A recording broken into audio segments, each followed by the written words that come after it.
Assalamualaikum warahmatullahi wabarakatuh. Halo semuanya, perkenalkan nama saya Tiara Putri Isnaini. Saya mahasiswi Universitas Diponegoro dari Sekolah Vokasi, Departemen Teknologi Industri, Program Studi Teknologi Rekayasa Otomasi tahun 2025. Dengan NIM 40040325650091. Pada kesempatan kali ini, saya akan membuat video praktikum pada mata kuliah algoritma dan pemrograman mengenai program C++. Let's go! Nah, pada topik pertama kali ini, aku akan menjelaskan rangkaian sederhana menggunakan Arduino Uno, LED, resistor, dan push button di Tinkercad. Nah, ini juga terintegrasi dengan C++ ya, teman-teman. Nah, yang pertama, mari kita lihat rangkaiannya terlebih dahulu. Di sini saya menggunakan satu buah LED yang dihubungkan dengan pin digital Arduino melalui sebuah resistor. Ini ada dua resistor di sini. Resistor ini berfungsi untuk membatasi arus supaya LED tidak rusak. Nah, kaki anoda LED yang di sini itu terhubung ke pin digital. Sedangkan kaki katodanya terhubung ke jalur ground pada breadboard yang di sini itu terhubung ke ground. Nah, kemudian saya juga menggunakan push button di seri dengan resistor. Nah, push button ini nantinya bisa digunakan sebagai input. Meskipun pada kode kali ini push button belum terlalu dipakai. Nah, kedua rangkaian, baik LED maupun tombol, dihubungkan kembali ke pin ground dan VCC di Arduino. Sekarang kita masuk ke bagian kode program Arduino yang ada di sebelah kanan ini. Di dalam fungsi setup, kita mengatur pin LED sebagai output menggunakan pin mode LED underscore bulletin, output. Ini artinya pin LED akan mengeluarkan sinyal listrik untuk menyalakan lampu. Selanjutnya, di dalam fungsi loop, di baris yang ke-8 ini, terdapat dua perintah utama yang dijalankan secara berulang-ulang. Yang pertama ada digital write, kurung buka LED underscore bulletin, hide, kurung tutup. Untuk menyalakan LED, setelah itu ada delay selama 5 mili detik. Ini ada komentar di sini juga. Dan yang kedua ada LED dimatikan menggunakan digital write LED underscore bulletin, low, dan menunggu lagi selama 3 mili detik. Itu yang delay, kurung buka kurung tutup 3, ini di barisan ke-13. Nah, karena fungsi loop berjalan secara terus-menerus, maka LED akan berkedip dengan kecepatan yang sangat cepat sesuai delay yang diberikan. Nah, jadi secara keseluruhan rangkaian ini memperlihatkan bagaimana Arduino dapat mengontrol LED menggunakan program sederhana berbasis C++. Oke, lanjut. Karena tadi udah menggunakan Tinkercad, jadi sekarang aku bakal menggunakan Blockly. Ini di developers.google.com/blockly. Nah, di sini aku bakal menjelaskan 3 contoh program sederhana menggunakan Blockly, yaitu program dalam bahasa JavaScript, Python, dan juga PHP. Ketiganya memiliki fungsi yang sama, yaitu mencetak tulisan Hello World sebanyak 3 kali menggunakan perulangan while loop. Nah, kita mulai dari yang pertama, tuh aku bakal ganti ke JavaScript. Nah, ini untuk source code-nya. Nah, di JavaScript, aku membuat sebuah variabel bernama count dan memberikan nilai awal 1. Kemudian, aku menggunakan perulangan while count kurang dari sama dengan 3. Di sini con kurang dari sama dengan 3, yang artinya program akan terus berjalan selama nilai con kurang dari atau sama dengan 3. Nah, di dalam loop, aku juga pakai window titik alert hello world untuk menampilkan pesan pop-up hello world. Setiap selesai menampilkan pesan, nilai con ditambah 1 menggunakan con sama dengan con tambah 1. Nah, setelah con lebih besar dari 3, perulangan akan berhenti, jadi tidak mengulang selama 3 kali, cukup hanya 1 kali saja.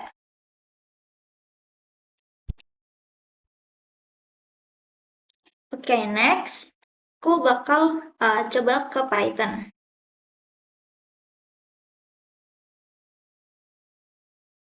Ini untuk source code dari Python. Kurang lebih programnya juga mirip, hanya saja penulisannya lebih sederhana ya teman-teman kalau Python. Nah, di sini variabel con bernilai 1. Lalu menggunakan while con kurang dari sama dengan 3 dengan tanda titik 2 di akhir. Di sini, di dalam loop, menggunakan print kurung buka titik tanda petik 1 hello world tanda petik 1 lagi lalu kurung tutup untuk menampilkan teks ke layar. Dan sama seperti tadi, nilai con selalu ditambah 1 setiap perulangan. Python tidak menggunakan kurung perawal, tetapi Python menggunakan indentasi atau spasi sebagai penanda blok code di sini.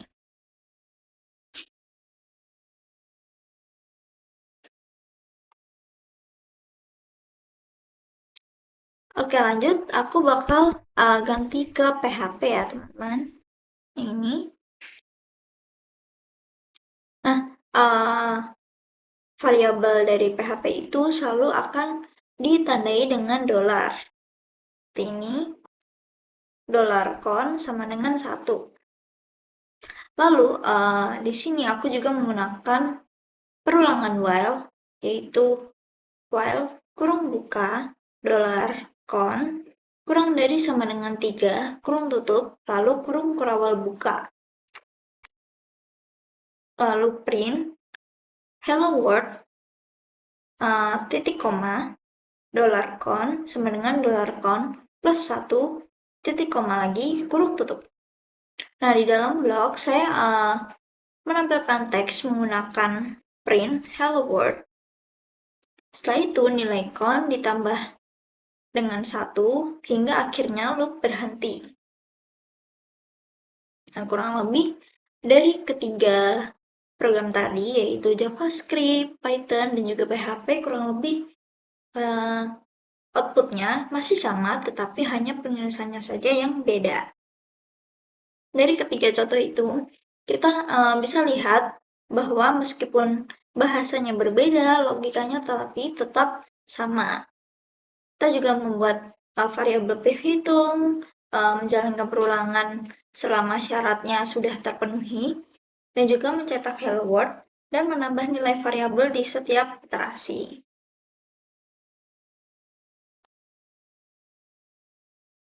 Nah, di sini aku bakalan menjelaskan nih teman-teman, apa sih itu C++?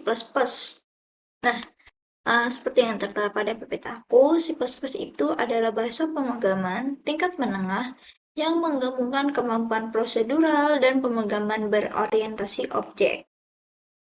Inti dari C++ terletak pada kemampuannya untuk mengontrol alur program secara detail melalui variabel, tipe data, operator, kondisi perulangan, dan fungsi. Nah, ketika menulis program dalam C++, semua kode biasanya dimulai dengan fungsi main, kurung buka, kurung tutup, yang menjadi titik awal eksekusi.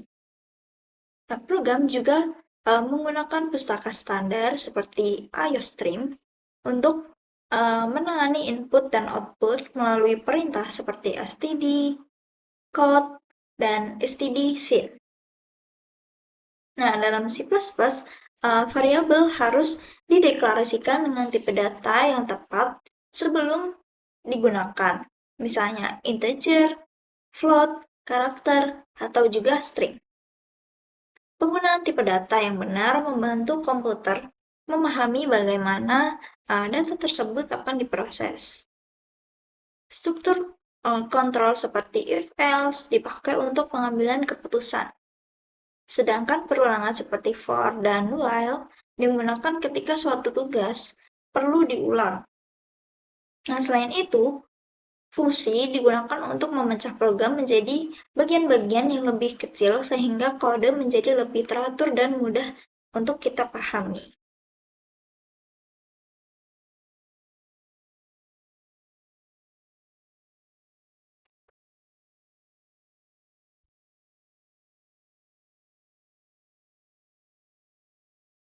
Lanjut, itu adalah menulis kode C++ dengan rapi. Agar C++ terlihat profesional, diperlukan gaya penulisan yang rapi nih teman-teman. Penulisan kode yang baik dimulai dari penggunaan indentasi yang konsisten, biasanya 2 atau 4 spasi sebagai blok kode seperti kurung kurawal buka dan kurung kurawal tutup. Lalu pemberian nama variabel dan fungsi juga sangat penting. Gunakan nama yang jelas seperti total nilai, hitung rata-rata kurung buka kurung tutup, atau input data kurung buka kurung tutup. Bukan nama pendek seperti A atau X1 atau tes. Tuh. Komentar juga harus ditulis seperlunya menggunakan atau slash.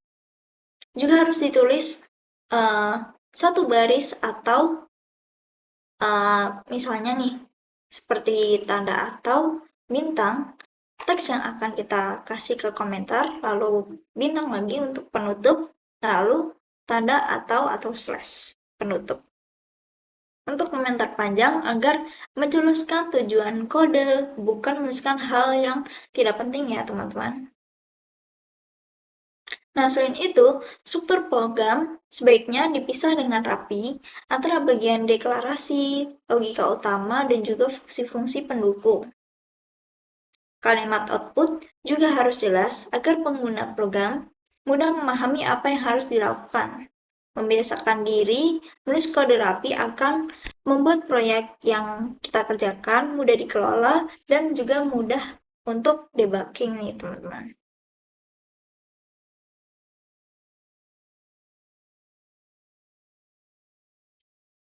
Oke, selanjutnya aku bakal jelasin tentang OOP di C++. Nah, OPP ini merupakan singkatan dari Object Oriented Programming. OOP adalah cara membuat program dengan memodelkan objek yang memiliki data dan fungsi. Dengan konsep seperti class, objek, inheritance, dan sebagainya. Nah, itu agar kode menjadi lebih rapi dan juga mudah dipahami. Terus kode tersebut juga dapat digunakan kembali.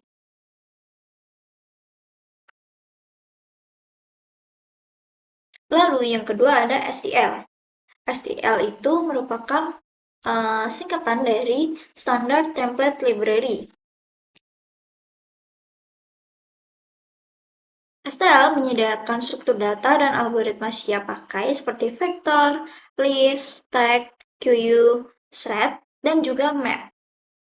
Nah, dengan STL atau Standard Template Library, kita nggak perlu membuat struktur data dari awal hingga proses pengembangan program menjadi lebih cepat.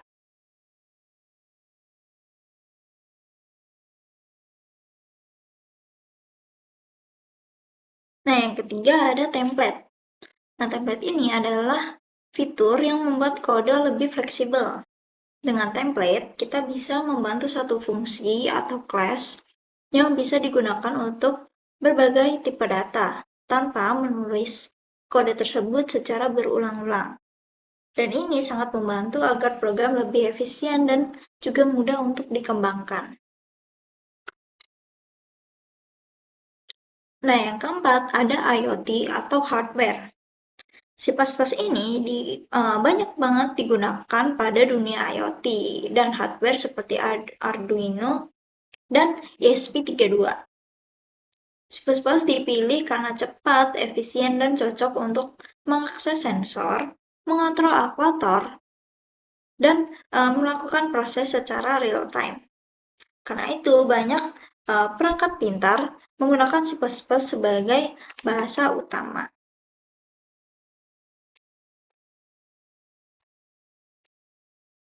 Nah, kesimpulannya, secara keseluruhan OOP itu membantu mengatur struktur program dan STL, dan juga template mempercepat pengembangan. Kalau IoT, itu semua konsep tersebut membuat program perangkat keras menjadi lebih stabil, modular, dan juga mudah untuk diperluas.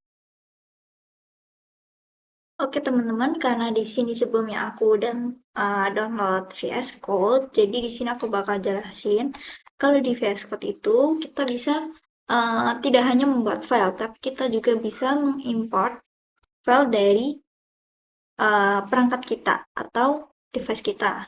Jadi di sini itu ada pilihan buat misal kita membuat new file, lalu kita open file, open folder, dan sebagainya. Nah, di sini contoh untuk tampilan VS Code aku, itu udah aku bikin. Ada file praktikum, ini ada folder 9, folder 10, folder 11, lalu ada file-filenya yaitu coba.ps, C++, lalu ada C++ juga, banyak banget untuk C++, lalu di sini juga ada file dengan CSS. Tapi sebelum menggunakan C++, kita tuh juga perlu mendownload di Chrome ya teman-teman. Kalau misal kalian belum tahu, jadi mendownload aja di Google Chrome itu Visual Studio Code. Lalu jika sudah terinstall, kita akan download di extensionnya nih. Kita klik dari C++, kita install buat compilernya juga. Nah, di sini buat setup C++ itu kita perlu yang namanya compiler. Nah, di sini juga ada dua pilihan compiler, yaitu MSVC dan juga MinGW. Nah, kalau punya aku, itu aku pakai dari MinGW. Nah, setelah kita download nih, misal, nah kita bisa terintegrasikan ke CMD dulu. Kita cek apakah MinGW-nya sudah terinstall atau belum. Karena kalau misalnya belum terinstall, kita tidak bisa menggunakan C++ di Visual Studio Code. Misalnya nih kita mau ngerun suatu file, nah itu nggak akan bisa ya, karena MinGW-nya belum tercompiler ke Visual Studio Code atau belum ke device kita. Nah, kalau sudah terinstall, itu akan muncul file yang namanya MSYS2, itu ada 64 bit, Windows 8.1 bla bla bla bla. Nah, kalian klik untuk filenya, lalu di sini itu akan dimasukkan ke dalam kode ini di tampilan MinGW. Nah, setelah terinstall di MinGW-nya, itu kalian perlu memasukkan folder MinGW ke bin folder atau misal di Windows Pad, yaitu di bagian environment variable. Tuh, kalau misal sudah terintegrasi atau misal sudah dimasukkan ke padnya device kalian, itu akan muncul nih GCC version ataupun G++ version dan sebagainya. Itu kalian bisa cek di CMD juga kalau misal sudah sudah dimasukkan ke folder atau ke pad, itu baru bisa dicek lagi ke CMD-nya apakah GCC-nya sudah terinstall atau belum. Kalau misalnya sudah, itu akan muncul misal nih GCC-nya itu versi berapa dan sebagainya. Nah, ini karena aku udah download si GG-nya atau G++ di Visual Studio Code aku, ini aku bisa langsung run. Kita coba. Nih, compilernya itu akan berjalan ya. Ini akan muncul di bagian terminal. Ini karena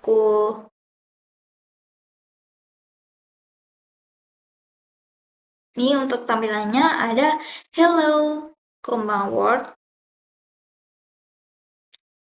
Nih karena aku sudah mendownload semuanya, itu akan muncul tampilan ketika di run, itu hello world.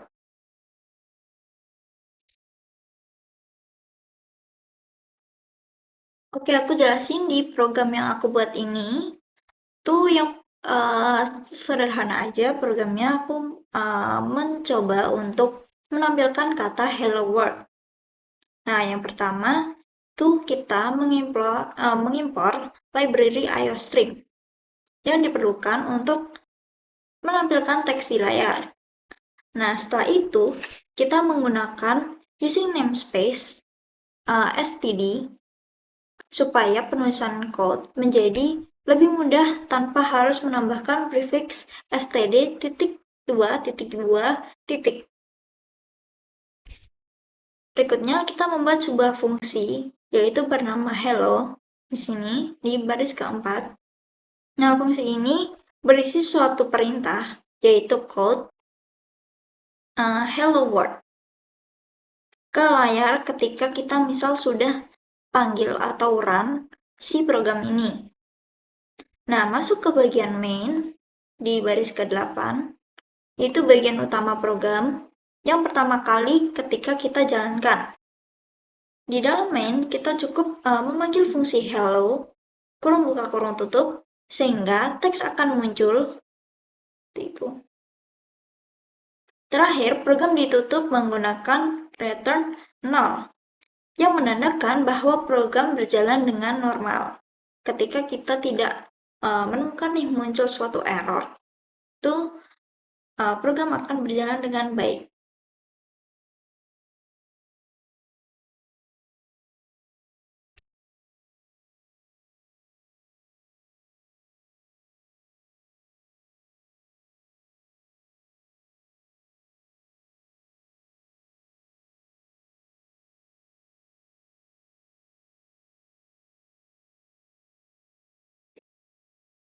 Oke, di sini ada program yang kedua. Nah, aku jelasin ya teman-teman. Bagian yang pertama itu tetap ada header atau library, itu include IOStream, yang digunakan agar program dapat memakai fungsi-fungsi standar seperti input dan juga output. Nah, berikutnya ada bagian namespace std.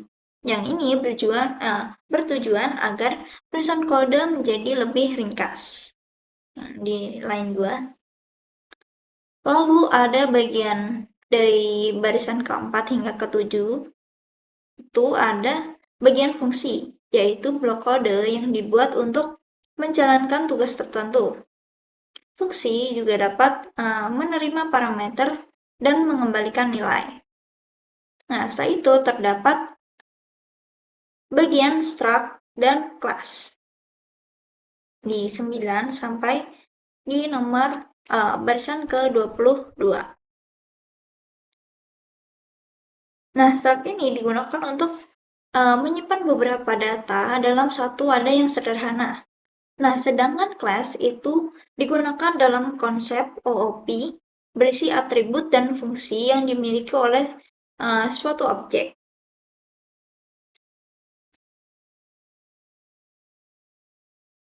Nah, bagian utama dari program C++ adalah tentunya itu fungsi main. Di sini di baris ke-24.